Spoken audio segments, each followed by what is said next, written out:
বিভিন্ন জেলা থেকে এখানে আগত নেতৃবৃন্দ আছেন এবং আদিবাসী ভাই বোনদেরকে আবার সাঁওতাল বিদ্রোহ দিবসের হুল দিবসের শুভেচ্ছা এবং অভিনন্দন জানাই। সেই সাথে আমরা চাই যে আদিবাসীদের স্বীকৃতি, সংবিধানে আদিবাসী হিসাবে স্বাধীন স্বীকৃতি দিতে হবে। আমরা চাই ভূমির অধিকার, প্রথাগত জমির মালিকানা নিশ্চিত ও ভূমি দখল উচ্ছেদ বন্ধ করতে হবে, এটা আমাদের দাবি।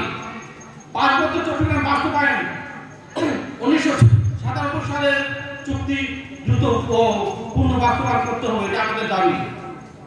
আমরা চাই রাজনৈতিক প্রতিনিধি, আমরা আদিবাসী হলেও চাই সংসদ এবং স্থানীয় সরকারের সংরক্ষিত আসনে আমরা আমাদের দেখতে চাই। আমরা চাই নারী ও শিশু সুরক্ষা, আমাদের দাবি আদিবাসী নারী ও শিশু নিরাপত্তা ও সুরক্ষায় কার্যকর ব্যবস্থা তাদের জন্য নিতে হবে।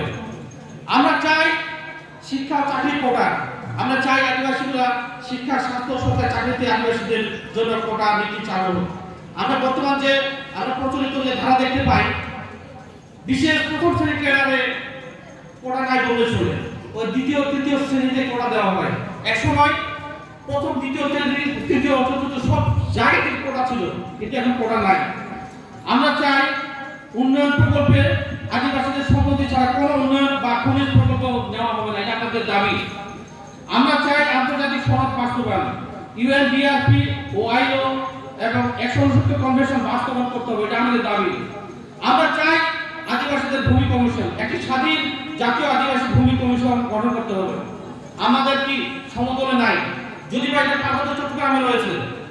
আমি আদিবাসী, আমি জানি রাজশাহী, দিনাজপুর বিভিন্ন জায়গায় আদিবাসীদের অনেক জায়গা জমি ছিল। আজকে যারা এখানে উপস্থিত আছে দেখতে যাও অনেক জায়গা জমি ছিল, আমরা এখন হারিয়ে ফেলেছি। আমরা যদি একটা স্বাধীন ভূমি কমিশন করতে পারি সমতল আদিবাসীদের জন্য, আমাদের জায়গা জমি আমরা রক্ষা করতে পারবো।